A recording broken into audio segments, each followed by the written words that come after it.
Hello everyone! Hi!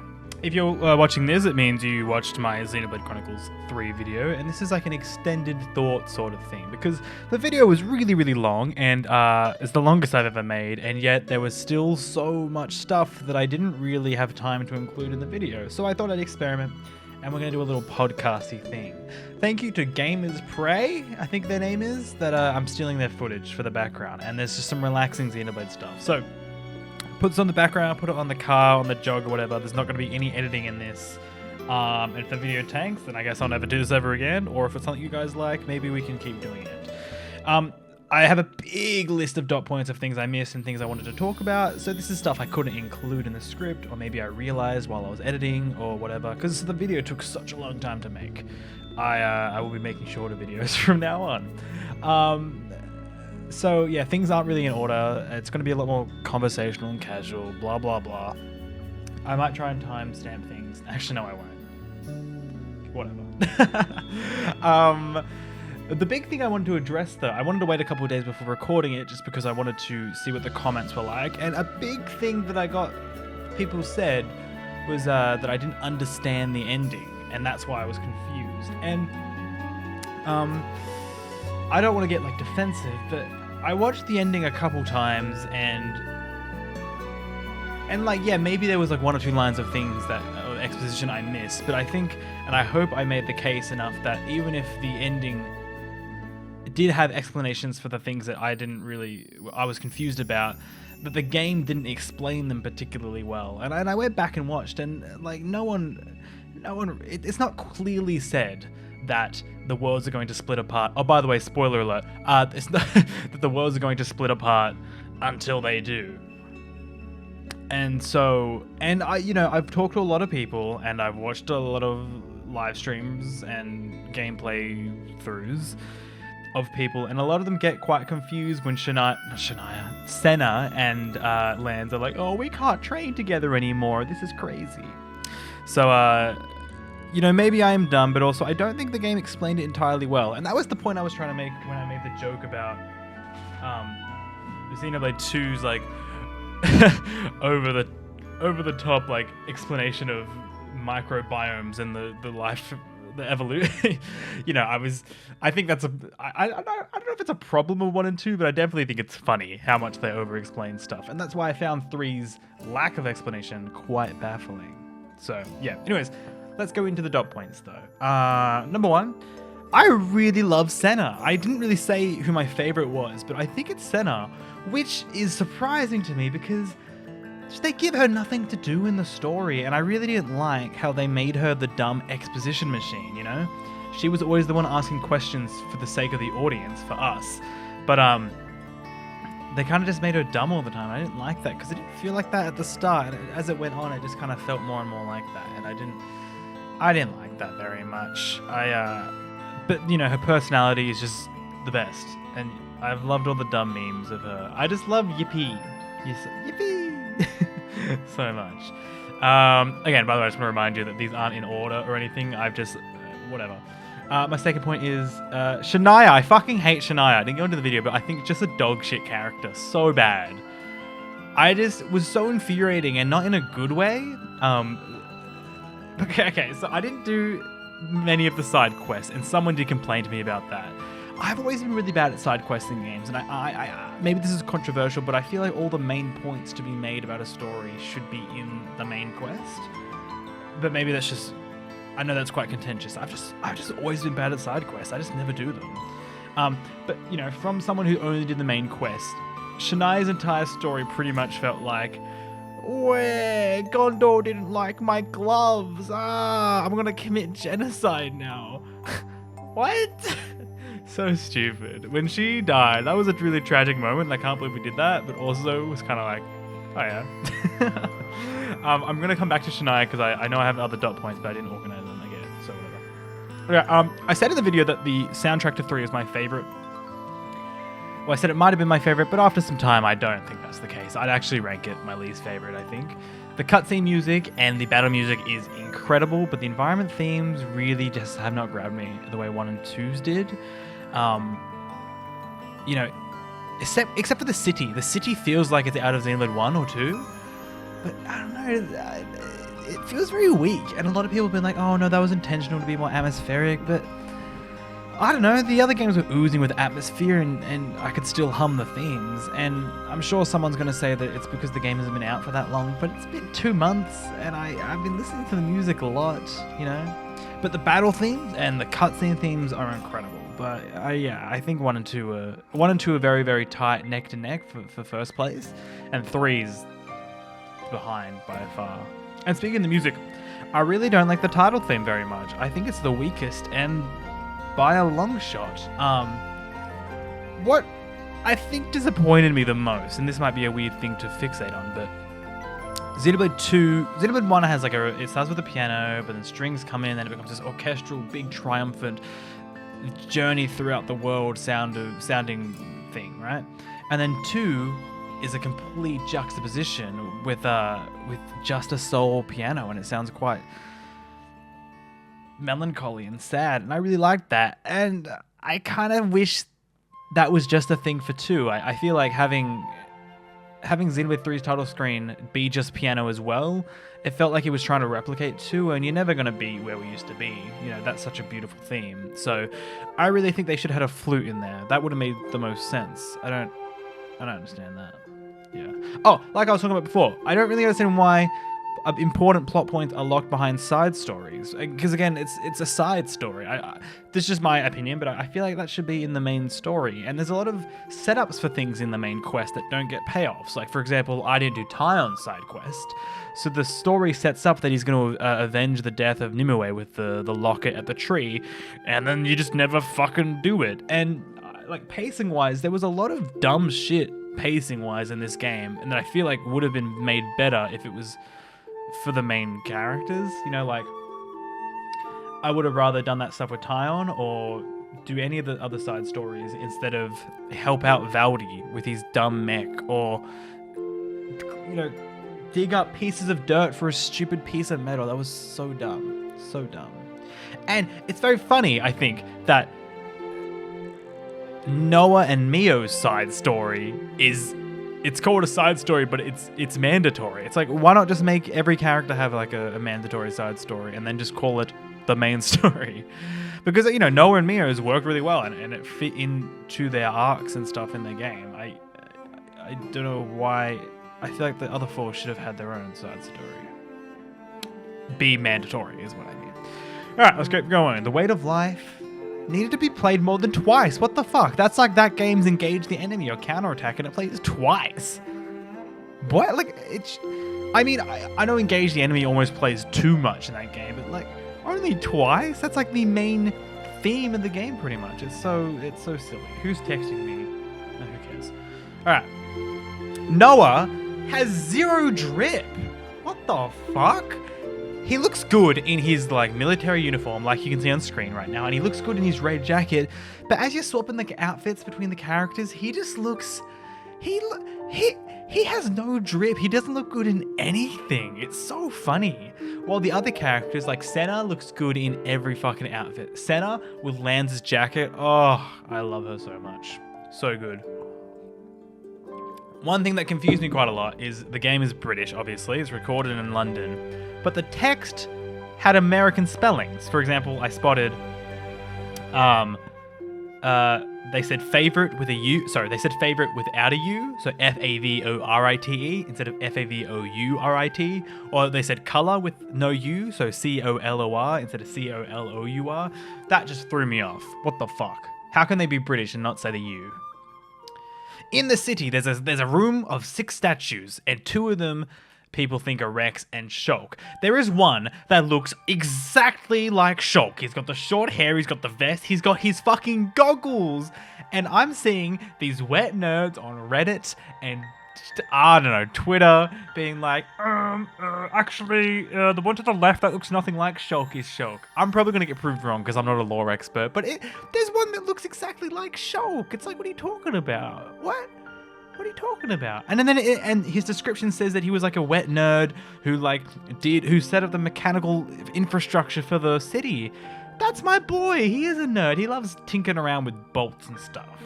Very weird. The Origin battle theme that plays when you're in Origin is a rearrangement of the tutorial battle theme, which I only noticed when editing, and I think that's very smart and clever because it's the two areas are oppressive, fields of the same designer. Z. Yeah, cool, awesome, amazing. This has nothing to do with Xenoblade 3. Oh, yes, it does. So I like how... I mean, this is a Xenoblade 2 thing that they carried over, but I like when you kill an enemy, the items drop and then they kind of just float towards you. It's very hard going back to Xenoblade 1 and having to open a chest every single goddamn time you want to fucking kill an enemy. It's so annoying. I don't like that. Oh yeah, and I like that you can pick up items in battle. Like, the items that you kind of just find scattered throughout the world. If you're in battle, you can pick them up, and in 1 you can't, and it's so annoying when you're trying to, like, do a side quest in 1, and an enemy aggroes you, and you're just like, oh, I just want to pick up the blue orb. Shut up. Okay, more story stuff that I'm going to get in trouble for saying. Again, maybe I just didn't understand the ending correctly or whatever, but everyone assumes that when the worlds go back, when they split apart again, and it goes back, and we're all assuming that it takes place sometime shortly after 1 and 2. Maybe like a couple years, maybe 10, or maybe even 20 years. Again, we assume that the worlds merged at the end of 1 and 2, so we might be wrong, but that's like the current theory. You could view this story as Nia and Melia selfishly wanting to delete Ionias just so they can go back to see their loved ones. Like that, that could be an interpretation. And, Nia says, she looks at the portrait of the gang, she says, well, I'll see you soon then. And it's like, like that could, I mean, I mean, it's probably not, but I mean, it's not. You could look at it like that. The clouds get confused like every other Xenoblade game. I don't know, maybe I'm the only person in the world who's noticed this, but especially in Xenoblade 1, there's no like center of gravity, right? Because obviously on a planet, the center of gravity is the center core of the planet. But because you're climbing up a Titan, like realistically, where's the gravity, right? So when you're in areas like Earthsea, or you're going off edges of cliffs like Gower Plains, the Bonus Knee, if you look up, the clouds sometimes get confused like which way to go, and they like awkwardly snap and stuff. And this is such a minute detail, but I thought it was very funny because you can find a lot of confused clouds in 3 as well. I thought it was very, very quite cute. Oh my god, who cares about that? Just me. The relationships. Okay, online, a lot of people say that they didn't think Lance and Senna were in love. I bought all the relationships except for Tyon and Uni.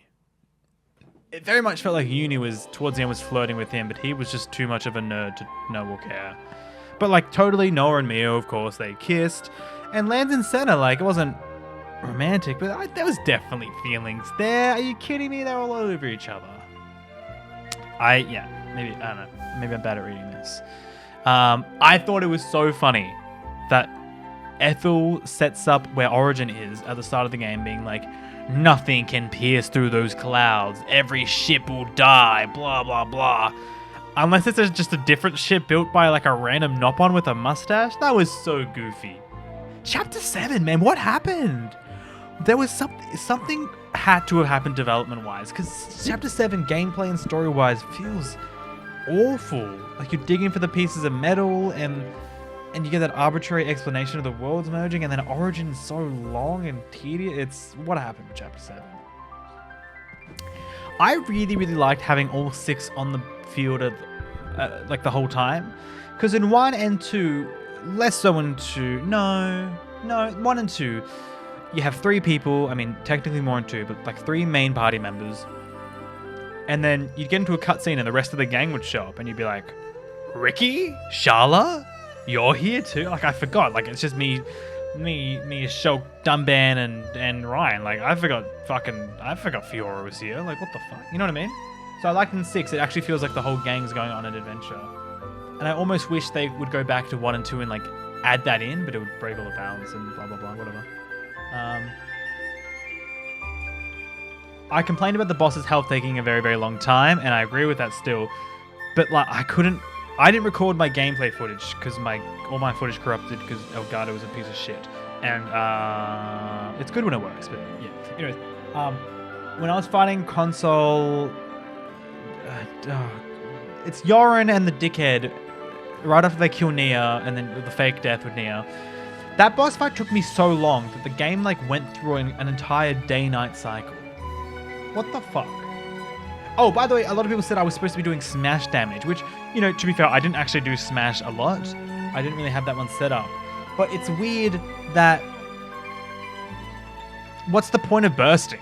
It's like, I didn't understand what the point of bursting was, because it doesn't do that much damage, and it gets rid of their flamey thing for like 2 seconds, and it comes back. So, yeah. Maybe that was my fault. Console, I think it's either X or Y. I think it's Y. It's the old bloke one, the one that you fight at console at Omega Colony. Also, why did they say Omega weird? It's like Omega, and they were like Omega. No wait, I've got it around the wrong way. They said it weird, and it was weird. Anyways, that boss fight at the snow place at Colony Omega when you're like trying to rescue Miyabi. That was the lower fear of the game for me. That shit that was so hard. I was like 2 or 3 levels above him, and like he was just like, he just start one-hitting my healers, and then I had to be like on revive duty, and I really wish I recorded my gameplay just for that, you know? That was quite annoying. Oh, yeah, speaking of that area, are the gang killing anyone in the game? Like, they're very vague about it. At the very start, when you're in the grassy fields and you just like change jackets for the first time, Noah's like, hey, I want to avoid killing everyone from now on. And everyone's like, cool. And then they never bring it up again, and I kind of forgot about it. And then at the end, at the snow place, you kill a bunch of people in gameplay, and then they're just unconscious, and Noah's like, cool, let's not kill them. So like the whole game, are we not killing anyone? Are we just making them unconscious? Like, they're very unclear about it. You know what else they're very unclear about? The flame clock mechanic. Why the fuck would they program that in if you're never going to... It's on screen for like 20 seconds. What was the point of that? And also, I know like it's morally the right thing to do, but why the fuck would you like go around liberating colonies if it's just going to get harder for you in the game? Like, oh, more enemies are going to spawn. Like, sorry guys, like I'm going to save the world at the end of the game anyway, so like, sucks to be you. Like, just be oppressed for a more couple weeks. Sorry. I loved Miyabi so much, and I loved her storyline. I liked the way it caused grief for Mio, and I like how Nora and Mio bonded over that. I thought it was all fantastic. And then when you recover her, it's this big moment, and then she just fucking disappears from the plot. Like, it's so crazy. Like, she's like a big part of the plot, and then you get her, and then like no one ever talks to her ever again. Very weird. And also, would she be like chill with... she gets woken up from being dead, and then she comes back, and then like 2 days later, like the entire world gets erased. What are her thoughts on that? They tone down meh. I hate meh. The Nopons in Xenoblade 1 are so good, because they're like cutesy and a bit dorky and funny. Like, they don't really like the voice direction wise, they didn't really know what they wanted them to sound like. And then they decided on a direction in 2, and it was the fucking worst direction. I hate that so much. God, I hate meh. And it was in Future Connected, and I was like, God, no. But in here, they really don't say it that much, and I think it was a good balance. And I like how the Nopon, you got Riku, who's got like a weirdly deep voice. I like how it's not they don't all sound as high-pitched and squeaky as usual.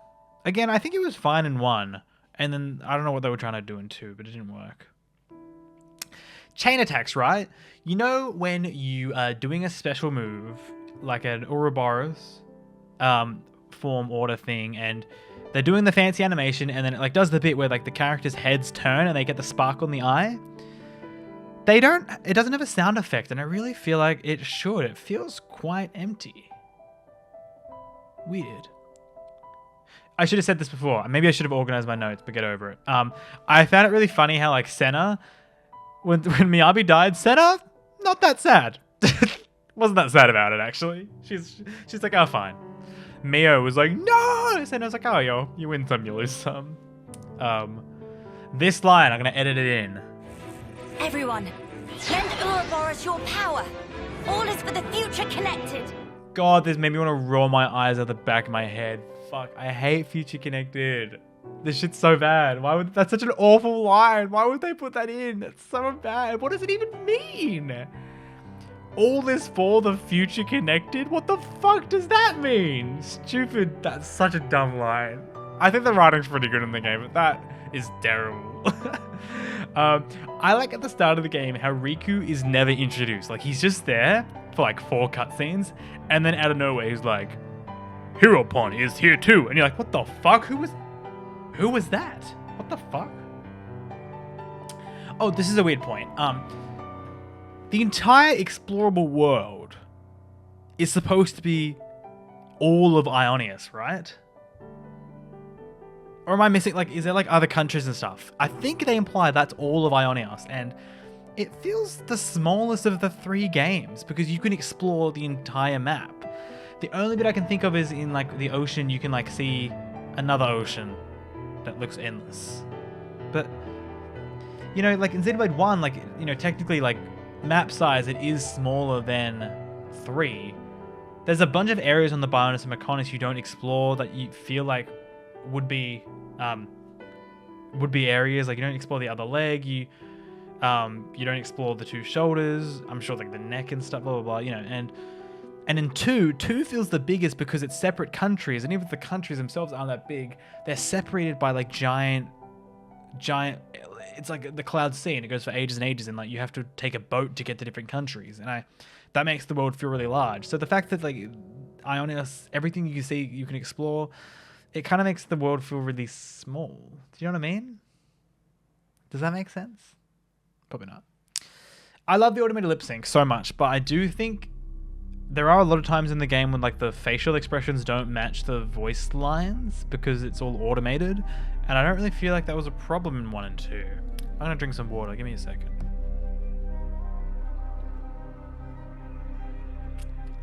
I thought that was quite cute.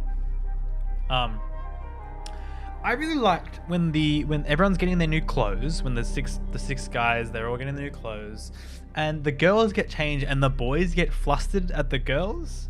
I thought that was like a really cute reversal of the trope. Like, I feel like a typical anime thing would be like the girls would be like, don't look, but it was the boys who were like, oh no, please don't look, I gotta go change my boots. I thought that was quite wholesome. And also the bath scene at the start of the game felt like it was put in there to be like, hey, this isn't Xenoblade 2, there's no dumb anime fan service and stuff. And someone complained on the video, they're like, oh, of course you hate Xenoblade 2, I'm sorry that the fan service, blah blah. I was like, when the fuck did I complain about the fan service in Xenoblade 2? What video were you watching? But yeah, I did like that. It's been patched now, but I cannot believe the cooking did not work. That was so fucked. Do you know how much fucking time I spent cooking those XP boosts and for nothing?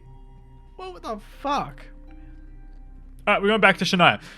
So, okay, here's what fucking confused me about Shania. Shania was like, hey, I hate this one life I have. It's fucking bullshit. I want to be like you. If I die, I can be reborn again. I can still try. And then when she dies, she doesn't become a normal soldier. She becomes a Mobius. So, like, was it just being dead you were scared about? Or was it the fact that you only had one lasting impression and legacy? Because, I mean, if you're immortal, like, yeah, you don't die. And I guess people forget the original version of you. But you're always going to have, like, a lasting legacy. I don't know. That was dumb. I recorded this line, but I cut it from the video because it disrupted the flow. But I loved in that fight against M outside the prison, that choreographed fight where, like, she could control someone in the group and you were like all fighting each other. That shit was sick. Oh, look, it's Melia. Hi, Melia. That shit was so cool. Such a cool ability. And like they choreographed that cutscene so well. And the fight was kind of cool too. I don't feel like they pushed that mechanic as much as they should have, but yeah. Oh, everybody's eyes are so pretty. Like the textures are like 8K or something. The eyes look so good in this game. It's insane. I loved it. About halfway through the game, maybe a third of the way into the game, you come across Ethel and Calamari Man, and they want to kill each other with they want to fight to the death. That's their wish in life. And I like what the game was trying to do. I like what it's saying. Hey, the gift to choose what to do with one's life is important, and that's what should be fought for. And I was like, yeah, I love that. Awesome.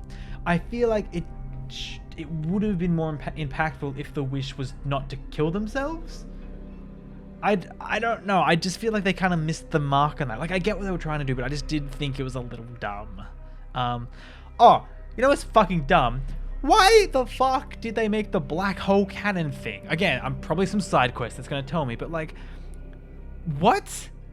I don't get it. Why would they do that? Because it's Zed.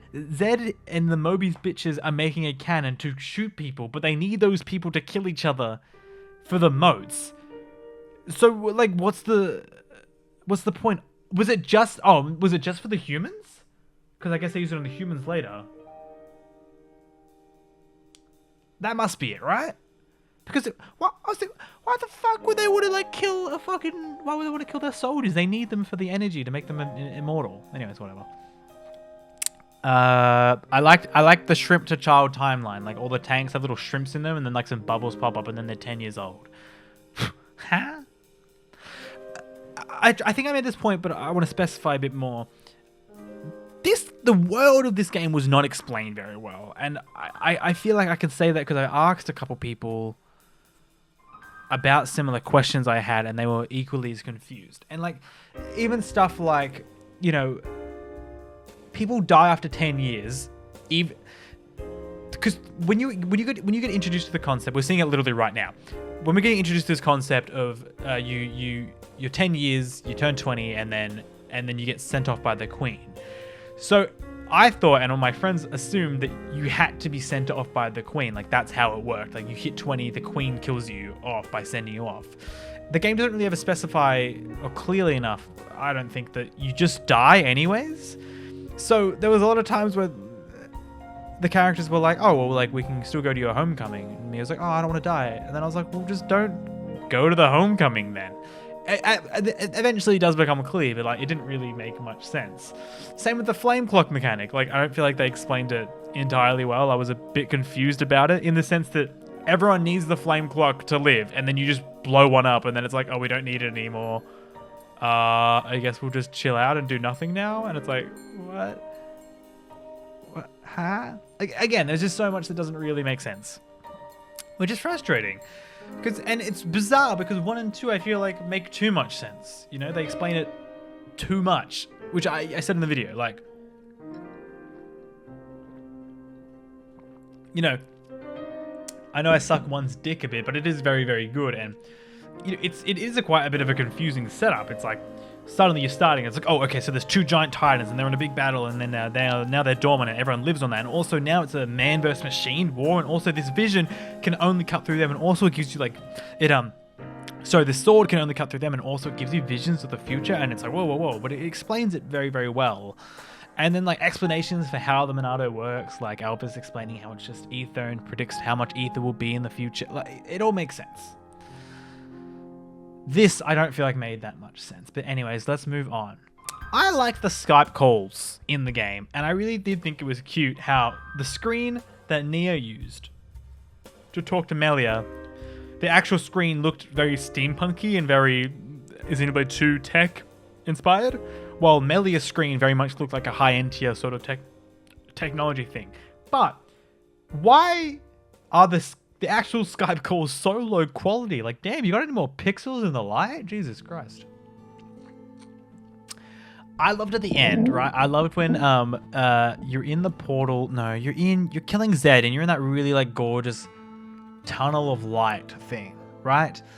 And M and N leave Mio and Noah's body, and they go, and then they're talking to them, and they're being like, hello, it's me, Noah and Mio, hello, you have to make the right decision. And then M says, she goes, we made the wrong decision, and this is our choice.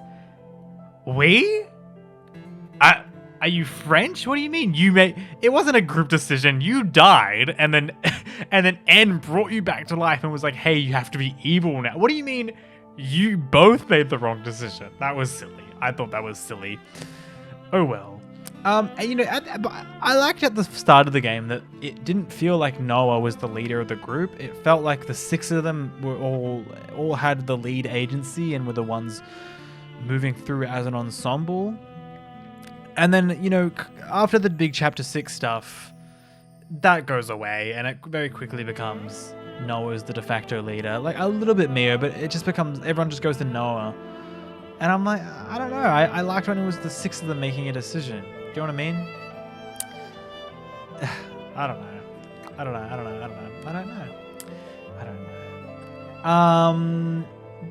Yeah, the automatic lip sync is great, but there's a lot of times where the characters sigh and the mouths don't open, and it's very like, where'd that come from? Your nose? That was a loud fucking nose sigh. Back to Shania. I had a lot of points about Shania. There's a cutscene on Shania where they reveal that she's evil, just for the audience, and it's like, it's like nighttime or something, and some bad guys show up and she's there and she's like, yeah, come over here, bad guys, it's me, Shania. Why would they show us that? Like, why? That would have been a really cool twist, surprise turn, I think. But doing that, it just becomes, it happens and you're like, oh yeah, that's right, they showed us she was evil. Like, why would you spoil it for us? Xenoblade's always been about like twists and turns and dramatic plot twists that come out of nowhere. But then, you know, on rewind, feel obvious, maybe less obvious, you know. I just feel like that was a bit dumb. I didn't do any side quests with Mobius X, right? And so I barely knew who she was. And then I was watching, I don't know if you guys watch Actual Arrow, he's a cool YouTuber, and he did a stream. He was streaming the ending of the game and I was watching it while I was editing. And she shows up at the end to fight you, right? Like Mobius Y did for me. But like, she's important to the story. But she just didn't show up for me because I didn't do her side quest. So like, what happened to her? Like, it doesn't. It's like, again, I feel like this stuff should have been mandatory. I don't get it. Oh, I just sound like I'm bitching and moaning. But well, you're here. You're listening. Tell me your thoughts below. Blah blah blah. And also with that fight with Mobius X and Y, you kill them and there's no cutscene. They just fall over like a normal enemy. Then you just walk over. Again, it feels rushed. The ending of the game feels so rushed, and I don't know why. It's bizarre. Here's a question I've got. When you find out about regular humans, it's a really big deal. It's like, whoa, what regular humans? This is so bizarre. But every year, the Agnes Castle live streams to the world humans being executed. So like, how come no one knows who humans are? If it's live streamed every year, I'd like to be made an example of. That's silly. Oh, jumping feels great again, but they don't make a noise every time they jump, and I don't like that. This is such a nitpicky thing. Another nitpicky thing, I hate how when you're in a cutscene, if you accidentally nudge the control stick, it's like for 5 seconds, it's like, do you want to skip? Press X to skip event. Skip. And I'm like, just let me press pause and then press skip. Like, that's so dumb. Why would they do that? I loved in the homecoming bit when you're doing the cutscene and then Nia comes out and the whole crowd goes, Queen Nia, Queen Nia, Queen. I was also chanting. Oh, this probably doesn't mean anything to you, but I'll put a picture up on screen. But here's something I noticed. I felt very smart when I noticed when I was editing. The city gets blown up by Shania's little black annihilator cannon, black fog annihilator. It gets blown up. And then after that, all that big shenanigans, you meet Nia, and then she explains how the worlds merged. And we see a cutscene of pre-merged Xenoblade 1 world from Melia, and they show the sword in the ground. And the city was blown up. So they used the wrong model. And I felt like a fucking wet nerd when I realized that. I was like, oh yeah, they fucked up. Ha ha ha ha. The hands. Look at the hands. The hands are like way more cell shaded compared to everything else on their body, and it like distracted me the whole game. Put some contour on that hand. So weird. In the video I said, I don't understand what the point of the Ouroboros having a timer was if they don't overcome it, and you know, I thought that was an obvious story beat, but then I realized while editing that the reason they introduced the Ouroboros timer thing is to set up the plot point where Lance and Senna try to sacrifice themselves. So that's why they set it up. Still, I do think it is weird that you don't become Ouroboros in the final boss fight. I thought that was like an obvious it writes itself scenario where the 6 of them merge into a giant Ouroboros and you fight Zed, but again, chapter 7 really hit the mark. I just... weird. I already said that. Okay, we all love the fucking picture of Giga Chad Rex, right? It's very funny. It's like, it doesn't fit in the game at all. It's very silly. But, you know, where is that picture for the Xenoblade 1 game? You know, like, it's a bit weird how one game got a lot more fan service than the other. Like, you know, I don't want to start a little fight, but the Xenoblade 1, all we got was Melia looking at the dumbass, ugly Xenoblade Rex. I mean, Monado Rex. And then for Xenoblade 2, it's like, oh, Poppy's here. Yay, Poppy. Also, Rex fucked every girl in the party.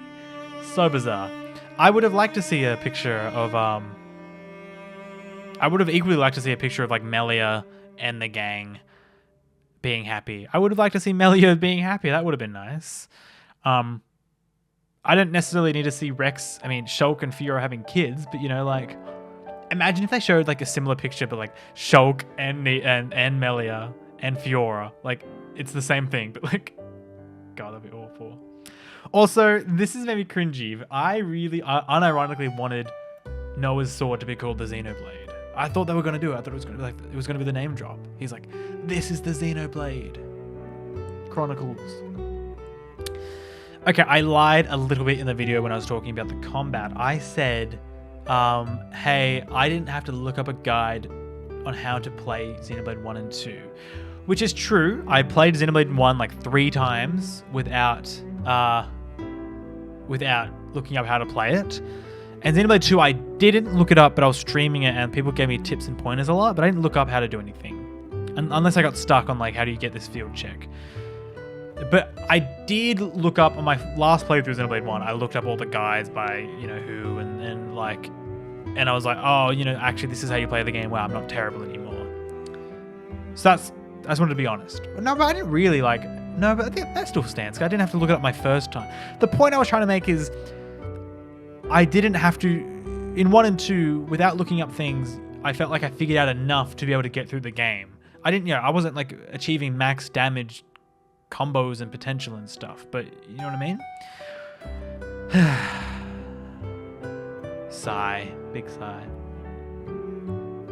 The night themes of the areas, you never fucking hear them in this game because when you quick travel now, it like defaults. You have to choose what time of day you want to quick travel to, and it just defaults to morning. So every time you quick travel, it's always going to be morning.